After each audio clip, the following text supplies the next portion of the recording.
So we have a lot to cover tonight, including some context on how we got here, what changes are in place today, the changes made to regional future land use mapping, where housing targets fit in, the changes to the state designation program and Act 250 jurisdiction, and our process for implementing these changes and collaborating with municipalities. There are some areas of the Act that we will not focus on tonight, including details on the municipal zoning preemptions, which we will cover at a workshop in the spring. Additionally, we will not cover details on the rulemaking responsibilities of the new Land Use Review Board and many other studies required by the Act. We will include regular prompts for questions, so please try to hold your questions until these prompts by raising your hand or inputting your questions into the chat. And during the question prompts, we'll be sure to address any questions that have been placed in the chat. So now we'll get started. Act 181 is an expansive piece of legislation. Its official title, an act relating to community resilience and biodiversity protection through land use, speaks to its focus on tackling climate-related land use challenges and permit relief from a strong basis in municipal and regional planning and statewide policy. It makes major changes to Vermont's land use planning and regulatory framework, including a new consistent framework for regional future land use maps across the state, a reorganized state designation program that is connected to regional land use planning, and an overhaul to the Act 250 jurisdiction that is also tied to regional land use planning. These changes strengthen place-based regulatory jurisdiction and investments, as opposed to the old system largely based on size. And it ensures that Act 250 and the investments made in state designated areas are guided by regional and municipal planning. Finally, the Act also includes many technical changes to local zoning preemptions that were originally made by the Home Act of 2023. And as I noted, we will not be covering these tonight, but we will be addressing these at another training later in the spring. So the changes made in Act 181 have been years in coming, and there was significant input and collaboration from various state and regional and local organizations, officials, and planners on the final groundbreaking bill. Years of legislative efforts and studies attempted to reform Act 250 and the other areas addressed by the Act. There were 3 critical studies that directly shaped Act 181, and in addition, the timing was heavily influenced by the need to act now in response to the state's housing crisis and in response to more frequent and intense flooding events. There was certainly an urgency to the issues that Act 181 addressed. So to review the 3 studies, the Act 250 study, completed on behalf of the Natural Resource Board in December 2023, was directed by the Home Act of 2023 and Act 182 of 2022. The study resulted in recommendations to switch from a size-based jurisdiction model to a location-based jurisdiction model, to move to a professional natural resource board so that the board would have expertise and dedication to take a more active role in policy development, rulemaking, and operational oversight of staff and district commissions. And finally, to replace the antiquated and unutilized capability and development plan from the original Act 250 statute with a statewide future land use mapping process created by RPCs and municipalities. The Designation 2050 study was also authorized by the Home Act with the intent of evaluating and proposing reforms to the current system. A key recommendation was to simplify the structure of the designation programs, which had grown to 5 types, many of which had very high bars for entry. The regional planning report prepared by VAPTA was also required by the Home Act. The report was required to make statutory recommendations to better integrate and implement municipal, regional, and state plans, policies, and investments by focusing on regional future land use maps and policies. The report recommended a framework for consistent regional future land use maps that are connected to Act 250 jurisdiction and state jurisdictions. So the 3 studies led to Act 181 were coordinated in their recommendations. They all had similar ideas for how to bring planning systems together in a new land use planning and regulatory framework, which was implemented in the final groundbreaking legislation. First, the Act directs all RPCs to create new regional plans with consistent future land use maps. Prior to this, statute required that certain criteria were included on maps, but the resulting maps were based on distinct methodology, and the result was many differences in the planning areas in each region. Second, critical to the success of this effort is the collaboration with municipalities to develop the regional land use maps. This process intentionally starts with the collaboration of local and regional planning. Third, the state designation program is reformatted and reduced to 2 designations.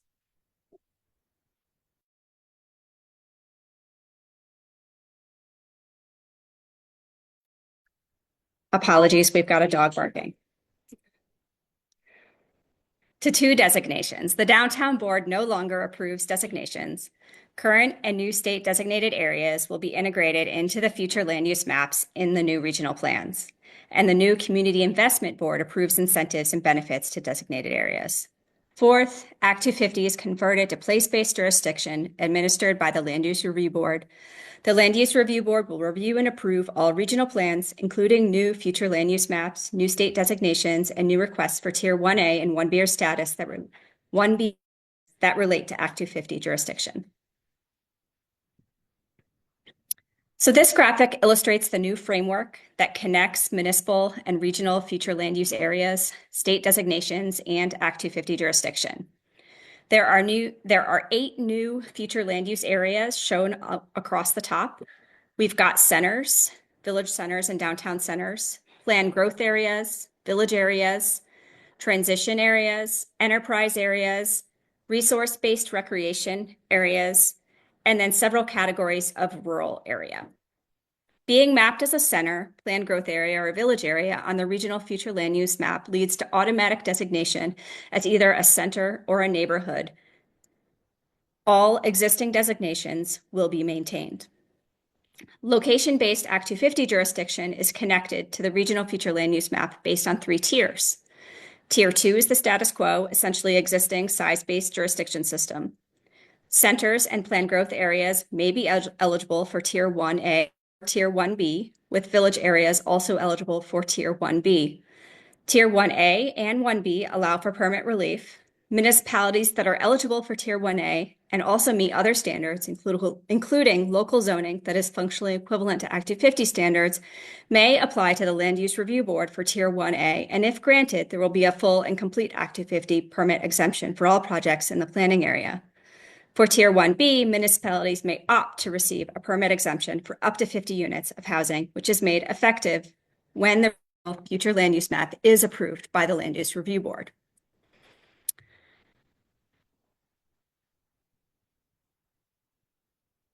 There are 2 key changes in the state boards as part of this new framework.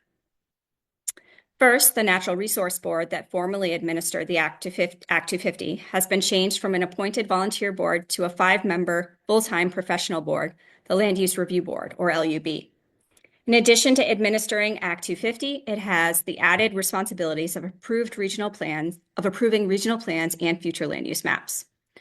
Second, the Downtown Board, which formally approved state designations and tax credit applications within designated areas, has been dissolved and replaced with the Community Investment Board, or CIB. The CIB will no longer approve state designations as of October 2025, but will continue to review tax credit applications and have the additional task of commenting on draft regional future land use maps as part of the approval process. Okay. That in its introduction of Act 181 was a lot to cover. This is an opportunity to take some additional questions, but no, we are going to dive in and cover a lot of the information I just talked about going forward. But any questions right now?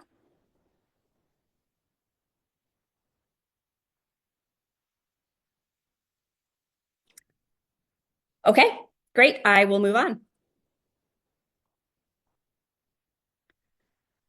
Before we review the changes that are based in regional future land use mapping, it's important to be grounded in what is effective today. So starting with the existing framework for Act 250 and some of the immediate exemptions for housing projects that were effective as of July 1, 2024. Act 250 is Vermont's land use and development law, and many would argue that it's part of what makes Vermont Vermont. It was enacted in 1970 at a time when Vermont was experiencing significant development pressure, and there was a desire to make sure that Vermont's rural character of concentrated settlements separated by rural working lands was not lost. But as I mentioned before, despite its successes, reform to Act 250 has been under discussion for years for a variety of reasons, some of which included added cost and time for development, time-consuming appeals, and redundant permitting standards. Significant changes that addressed many of these concerns have been implemented in the groundbreaking Act 181. Aside from the exemptions for housing projects that I will review next, in towns that have zoning and subdivision regulations, in summary, this is like a very overall general summary of when an Act 250 permit is required, but it's required for projects on greater than 10 acres, for 10 housing units, for a 10-lot subdivision, or for resource extraction activity. So in general, that is the trigger. It's essentially the size of the project or the size of the subdivision, the number of housing units. Act 250 applications are reviewed by district environmental commissions in a quasi-judicial process similar to your local DRBs. Development must meet 10 criteria, broad criteria with many, many sub-criteria that address concerns for the environment, quality of life, and Vermont's unique character. So since the structure of Act 250 jurisdiction is based on new regional future land use maps, which will take years to develop according to the timeline set out in statute, Chair and Governor agreed that immediate Act 250 exemptions for housing were needed to limit barriers and encourage new housing development. Act 181 provides several immediate location-based and type-based exemptions for housing. Priority housing projects in neighborhood development areas, growth centers, and designated downtowns, and a half-mile buffer. Unlimited units in designated downtowns, up to 75 units in new town centers, growth centers, and NDAs, neighborhood development areas, up to 50 units in designated village centers, plus a quarter-mile buffer, and up to 50 units in transit corridors, plus a quarter-mile buffer.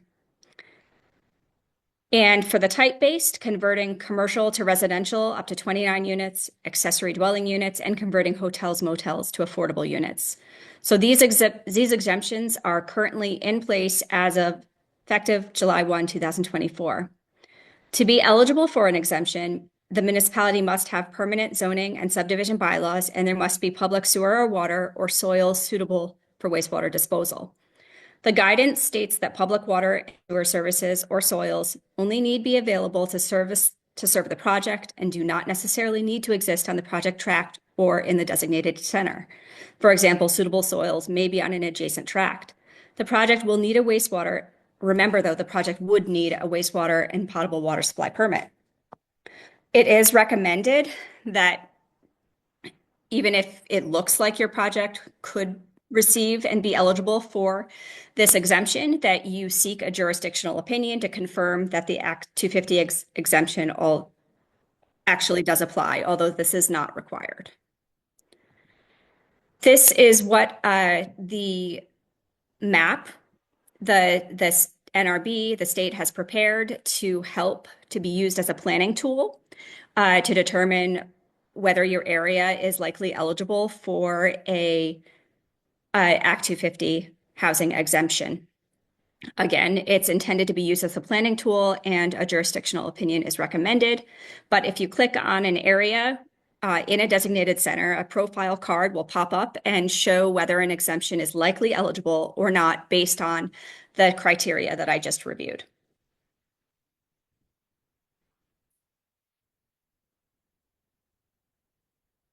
And finally, there are also many municipal zoning preemptions that are currently effective as of July 1, 2024, relating to density in areas with sewer and water, multi-unit housing, parking, and many of these are elaborations or technical changes related to legislation that was originally passed by the Home Act.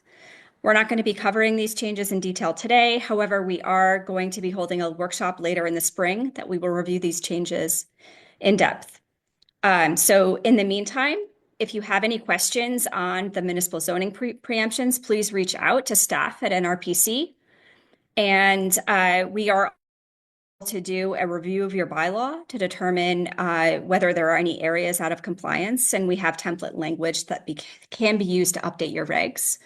We're also in the next few days going to have an Act 181 and regional plan, future land use planning website. And there will be some more details on the municipal zoning preemptions on that website and on this process. So if you want to check our website in a few days, and there should be more information up there. Any questions now? We're going to move in next to sort of the regional future land use mapping process. Any questions before we move into that section of the presentation tonight?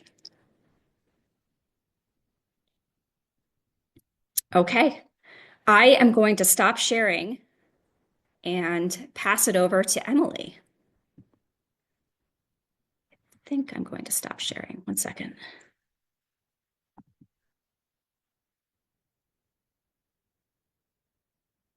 All right, can everyone see the slides there?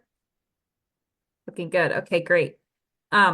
So Act 181 made several changes to the regional plan requirements that are going to involve all of the RPCs, including NRPC, doing an update of our regional plan to meet these requirements.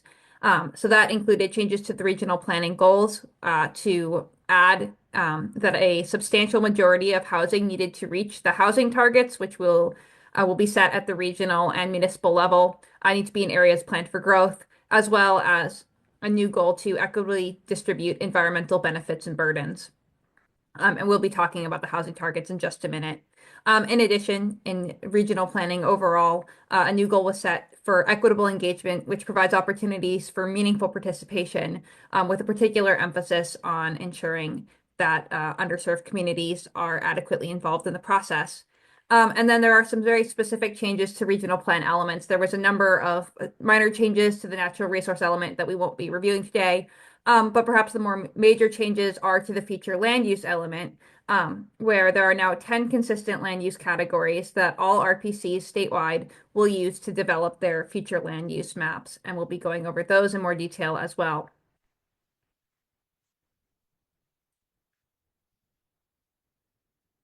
On just a minute here. Here we go. So this is our timeline to update our regional plan. So every regional plan needs to be updated by the end of 2026. And we are aiming to have our plan submitted a little bit before that because we don't want the Land Use Review Board to receive every single regional plan at the last minute. So we started really with a preparation phase this past fall, beginning to prepare for what we knew were coming housing targets, future land use mapping standards. And we're now in phase 2 and 3 when we're trying to do engagement, both to municipal officials and also to the public, of which this is part, and our future land use map drafting. So we've taken the standards for future land use map and we're starting to create draft maps. And knowing that we want to bring those to all of our municipalities and our regional residents for review. And then from there, we'll be moving into actually drafting the updates to the regional plan this summer and fall.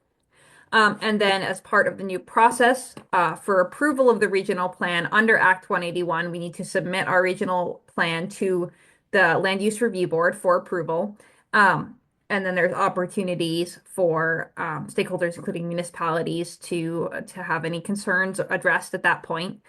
So with that new process, we'll be beginning that sort of within starting winter 2025, 2026, with the aim of having our plan approved by that end date of the end of 2026.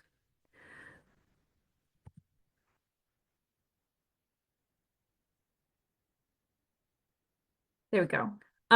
So as we engage in this regional plan update process, we want to ensure that we're meeting our equitable engagement goals and ensuring meaningful participation, both because that is one of the goals of regional planning under Act 181 changes, and also because that complies with our own engagement policy, which we recently adopted.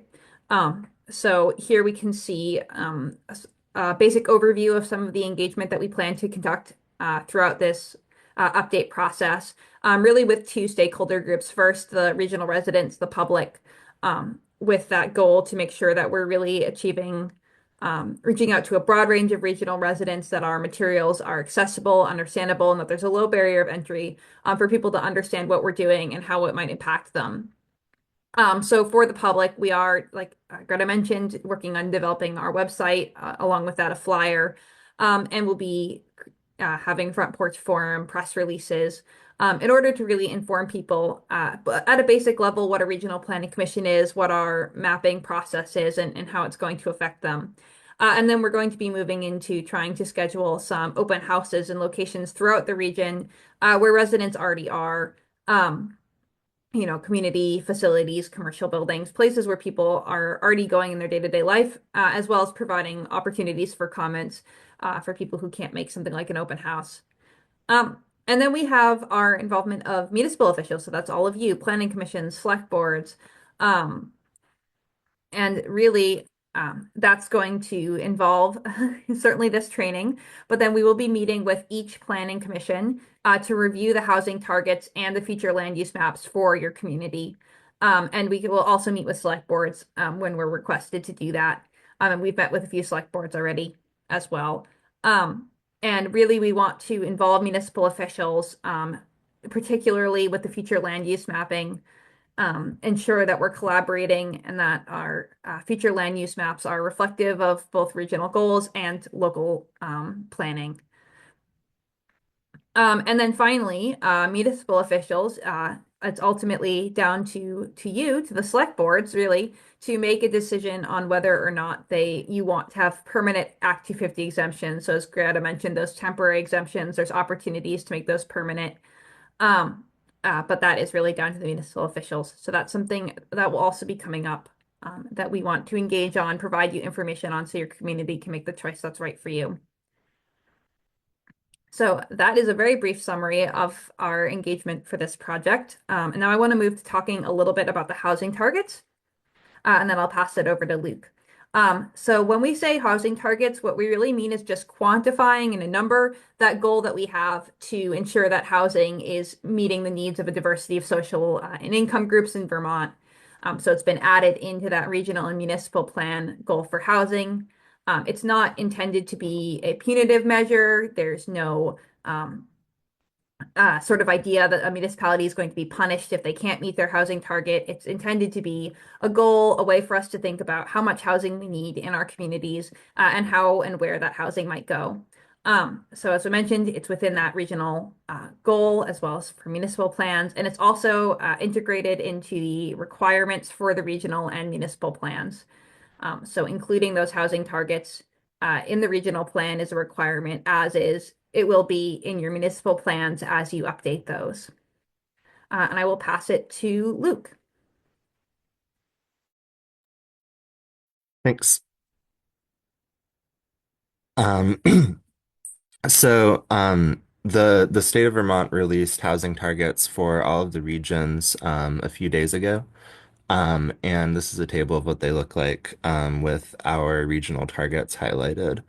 So there's a lower and an upper target for 2030 and for 2050. The 2030 target is mostly just to catch up and address short-term needs, and the 2050 target is sort of longer term. So, what we are going to do is break these down into municipal housing targets. We're still developing our methodology for that.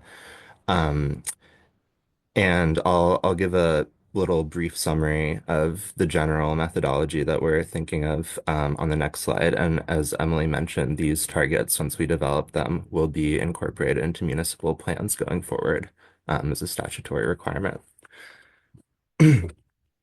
So yeah, as I mentioned, so we're going to take the regional target and break it down to municipal targets.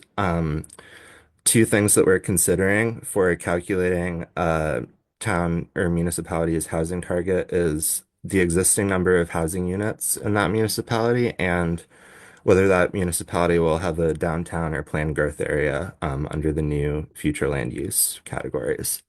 So the statute says that planned growth areas and downtowns should be able to accommodate a substantial majority of new housing growth. So we took that to mean about 60%. So for each of the regional housing targets, we are giving 60% to the planned growth areas and 40% to all of the other towns that do not have planned growth areas. And then um, within each of those sort of groups, we're dividing it between the towns based on the number of existing housing units in each town. So this results in same growth rate for all towns that do not have a planned growth area and a higher growth rate for towns that do have a planned growth area. Um, so that's what we're doing for the 2050 municipal targets, basically. And then for 2030, we also want to adjust for the current growth rate, understanding that that's just in 5 years, and we want to set a realistic goal for every town. So we're basically taking the process I just described, and we're averaging that with the town's current rate of growth as we measured from 2020 to 2023 using our new permit tracking data, which is available on our new housing dashboard.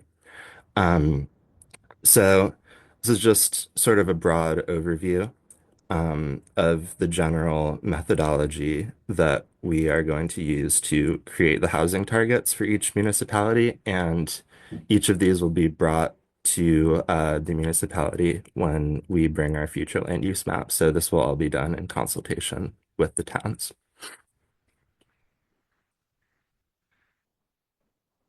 So the consistent future land use areas uh, that are outlined in Act 181 are listed here.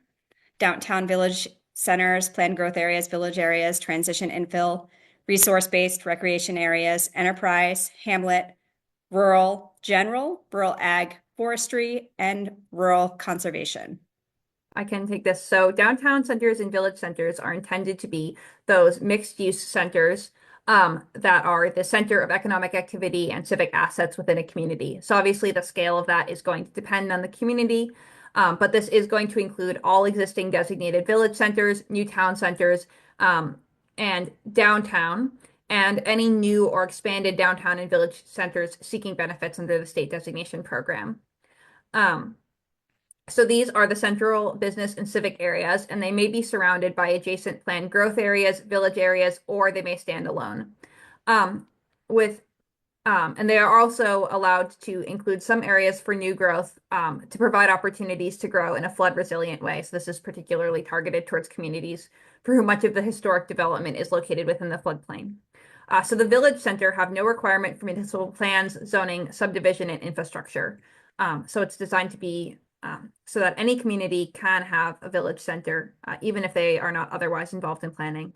But I will say all of our Northwest communities at least have a municipal plan, so we are ahead of the game there.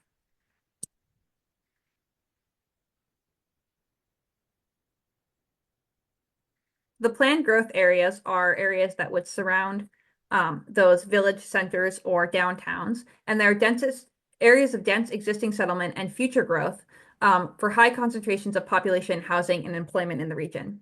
That will include a mix of commercial, residential, civic, or cultural sites. And this can include historic and new town centers, downtown, and village centers will be within these planned growth areas as well. So planned growth areas do have some requirements. They need to be in communities that have zoning and subdivision regulations, that have access to public water and or public sewer, and have complete streets infrastructure, like, for example, bike paths, sidewalks, or low density roads where people are able to walk. So then there's also village areas. This is sort of the second of those two surrounding designations, which are traditional settlement areas or proposed new settlement areas comprised of a mix of residential, civic, commercial, and mixed-use buildings, arranged along Main Street and intersecting streets, and are walkable for residents who live within and surrounding the core. These are areas that are intended to provide for some opportunity for infill or new development that's flood resilient, surrounding existing village centers. So this area is going to be larger than the existing village center designation. And in order to qualify for the village area designation, you do have to have zoning and subdivision regulations. But you can have public water or sewer, or if you don't have sewer, in this case, it's also if you have suitable soils for septic. And that's defined very broadly. So we anticipate that most communities which have areas that are surrounding their village centers that would meet this definition, that wouldn't be a barrier to them having a village area.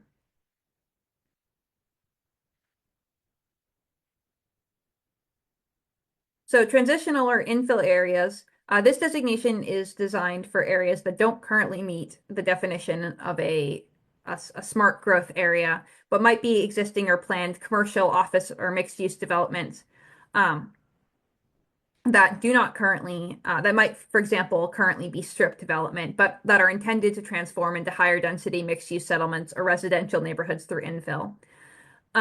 So these are areas that are served by or planned for water and or wastewater infrastructure, and that are not allowing new commercial linear strip development, but may be areas that are currently commercial strip development that are looking to transform.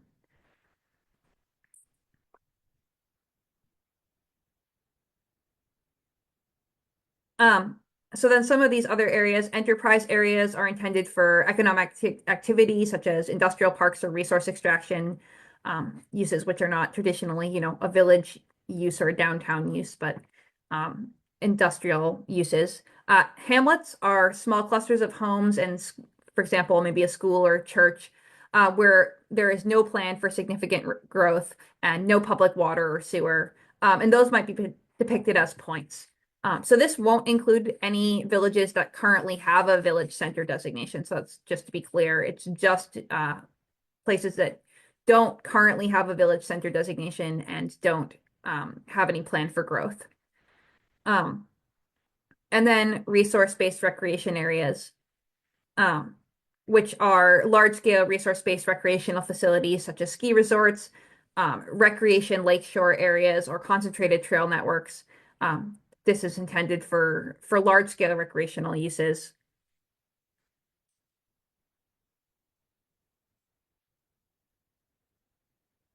And then we have our three rural land uses.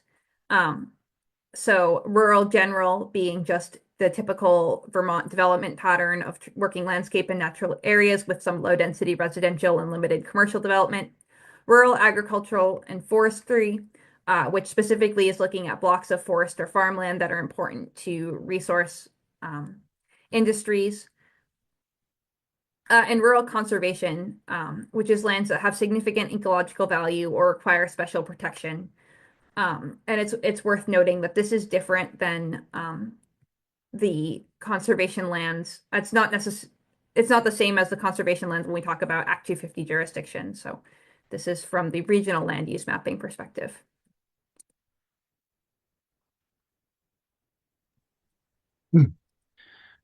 So here we have a scenario of what a possible future land use map using those categories could look like.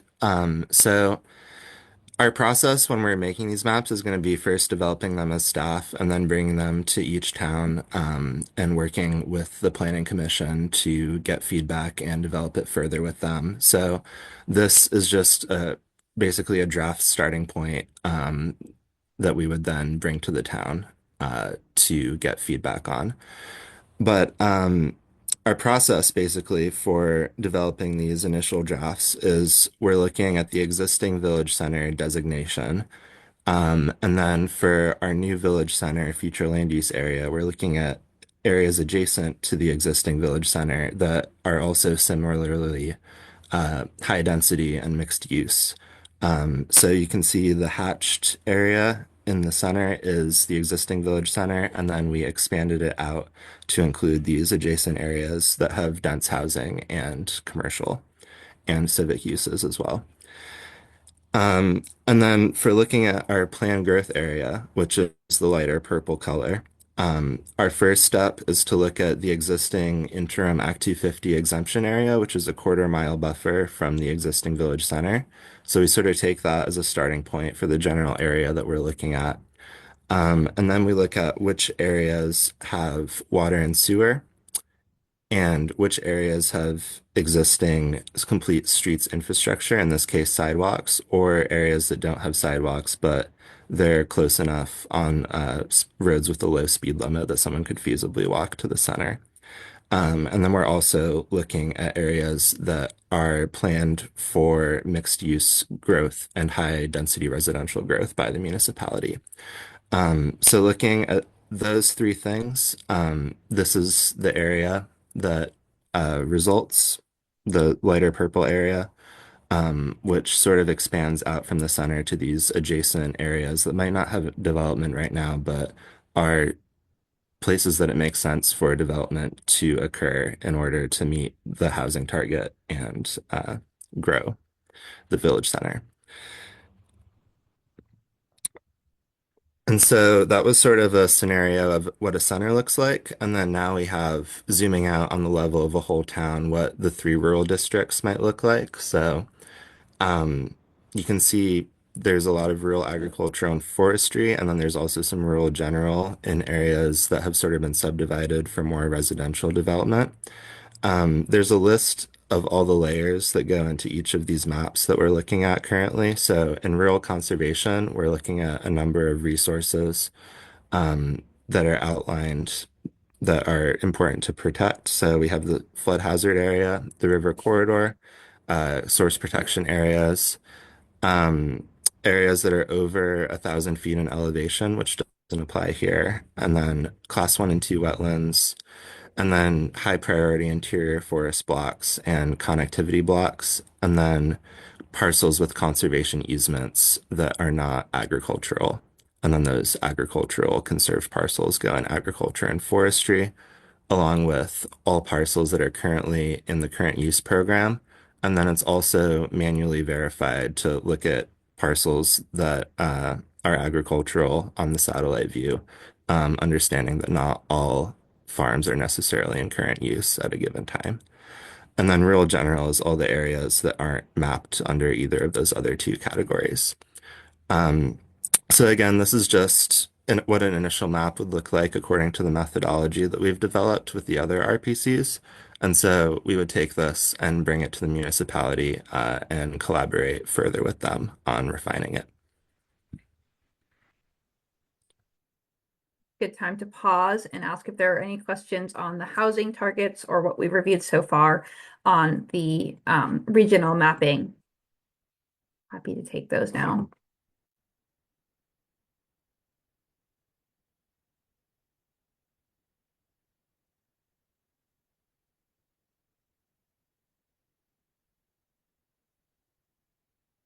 Right, not seeing any right now. Oh, Melissa, did you have a question? Emily. Yeah. Um, it's too specific to us to really take everyone else's time, but isn't this something that we should actually be talking about as we're redoing ours? With the zoning? Yes, I mean, it's Yes. sort of in parallel. The conversation is sort of in parallel, but yes, certainly. And we will, like I said, be meeting with every planning commission this spring. So be on the lookout for that. Yep, we can see it. Okay. So to review, once we obtain land use review board approval of our regional plan and future land use map, there will be automatic state designations for the centers depicted on the map. In addition, those municipalities that have opted in to Tier 1B for Act 250 will also be designated as so. Tier 1B applies to the centers and either planned growth areas or village areas in a municipality. And I'm going to review the revised designation in Act 250 tiers in a bit more detail.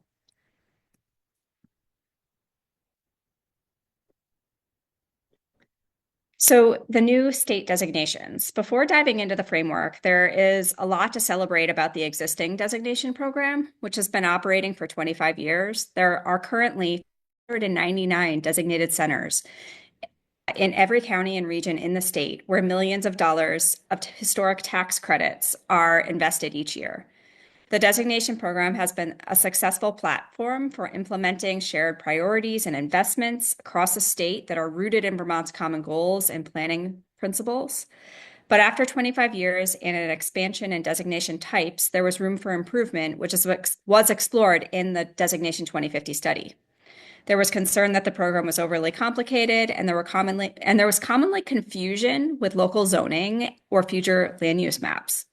The Designation 2050 study found that Vermont wanted more dollars in action, direct program assistance, and local capacity solutions. So, in response, the revised designation program is reduced from 5 to 2 types of designation. There are centers, including village centers and downtown centers, and neighborhoods, including planned growth areas or village areas. There are 3 steps of benefits for centers, starting with step 1 and moving to step 3. Is the entry-level starter village. All new designations start here and then can proceed up the ladder. Step 2 is the status quo for existing village centers, designated village centers, and all pre-existing designated village centers will start here. And step 3 is the equivalent of our existing designated downtowns in terms of level of benefit and assistance, and the Main Street program would also apply to the step 3. So the type of assistance and benefit for each step is still being defined by the Department of Housing and Community Development and the Community Investment Board and will be tailored for each step. Neighborhoods are a combination of the former growth center and neighborhood development areas and will receive many of the same benefits like tax credits. However, permitting relief will now be implemented through the Act 250 tiers, and it's not going to be set based on the certain designation types. So in review, the new designation process is the following.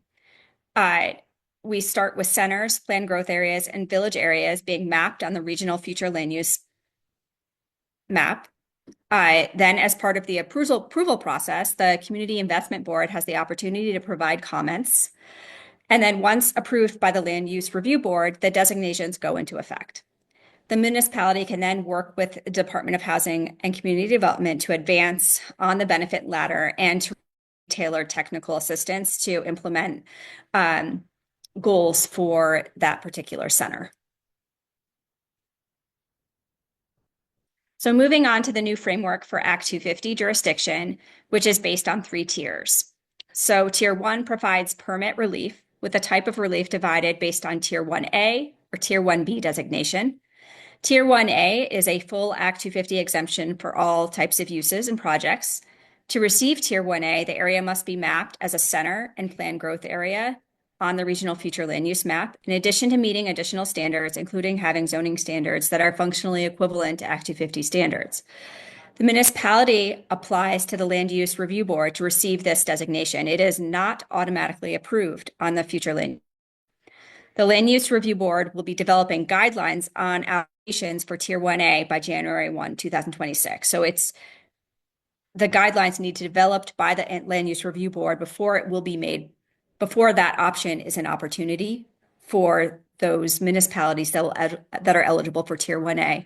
And it is something that they do on their own in terms of applying to the Land Use Review Board for that designation.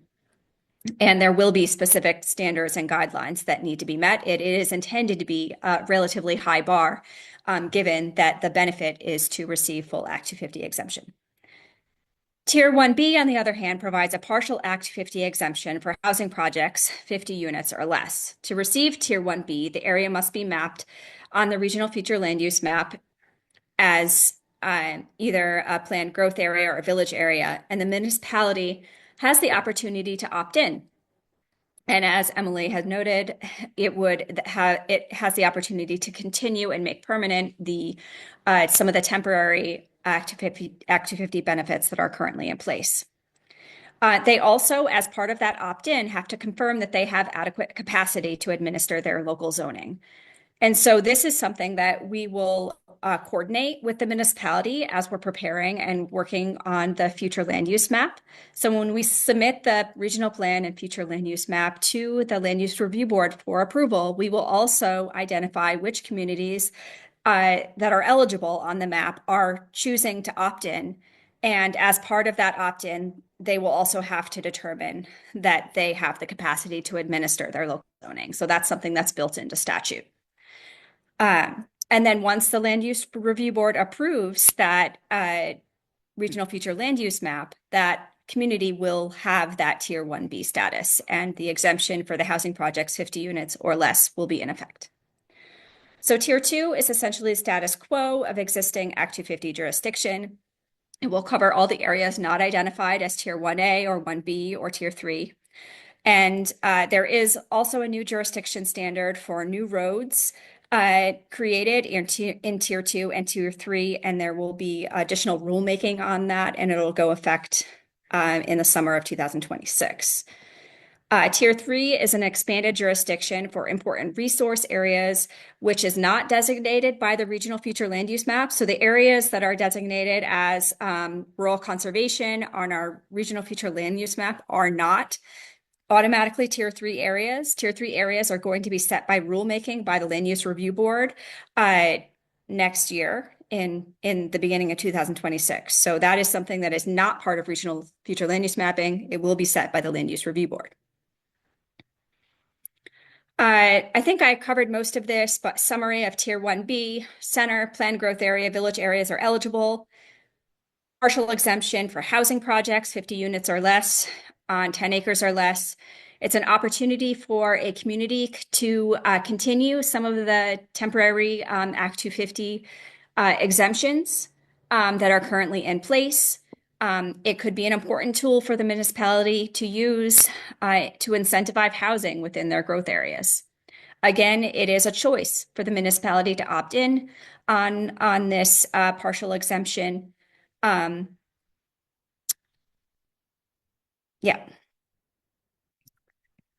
And then Tier 1A, just in summary, Tier 1A is eligible for a planned growth area, or if you're a planned growth area and center in our regional future land use map, you're eligible, but it's also going to be an extensive application process that the municipality needs to apply directly to the Land Use Review Board to receive that full Act 250 benefit, and rules will be set by the Land Use Review Board, review those applications, and that will not be made available until 2026. So statute does require and set some standards for what the minimum requirements will be, but essentially it will be further guidance will be provided by the Land Use Review Board. Act 250 Tiers 2 and 3. All other future land use areas are Tiers 2, and the road rule will also apply to Tier 2 and 3. In general, an Act 250 permit will be triggered by a single road or driveway of 800 feet is built to serve a development, or if there are cumulatively 2,000 feet of roads and driveways built to serve that development. So this is going to be a new trigger, which was intended to capture and promote our development that would detract from a concentrated settlement pattern. And it is not going to go into effect until July 2026 because the Land Use Review Board will be drafting rules to further provide guidance on how that standard will be implemented. And so again, that will apply in both Tier 2 and 3. And Tier 3, again, just in summary, not designated as part of our regional future land use map. It is not equivalent to the conservation area on our regional future land use map, will be defined by Land Use Review Board rulemaking. So we are nearing the end of our presentation tonight. This is, I'm closing again with this summary slide. That sort of brings together the new framework and the conversions of the 4 major planning areas. In summary, our next steps are to collaborate with municipal planning commissions on the draft future land use areas and to start continuing or to start in robust the outreach program that Emily reviewed earlier.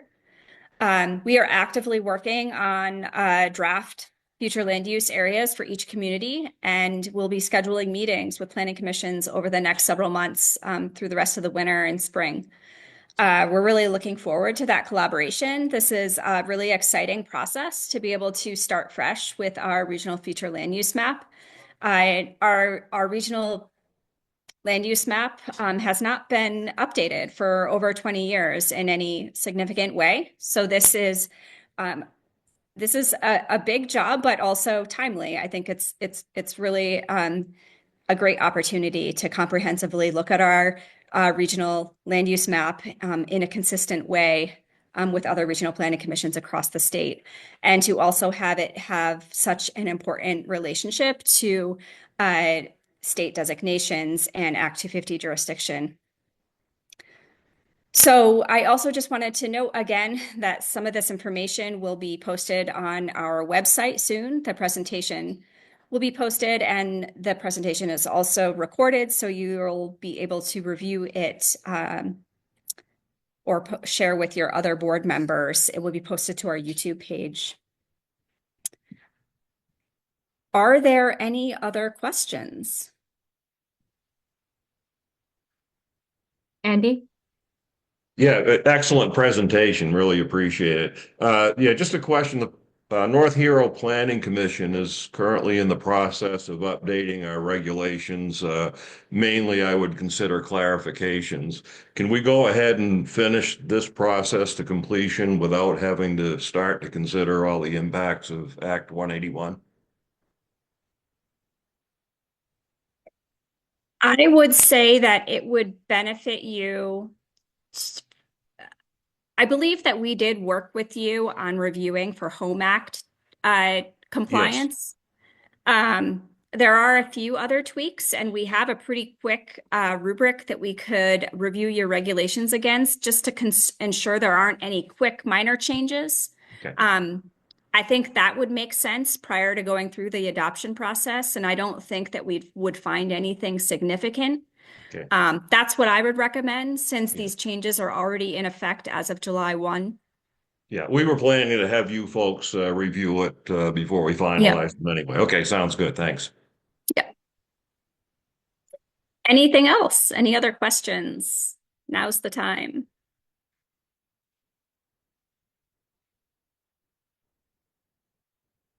Anyone looking forward to reviewing the draft map with us at the next Planning Commission meeting?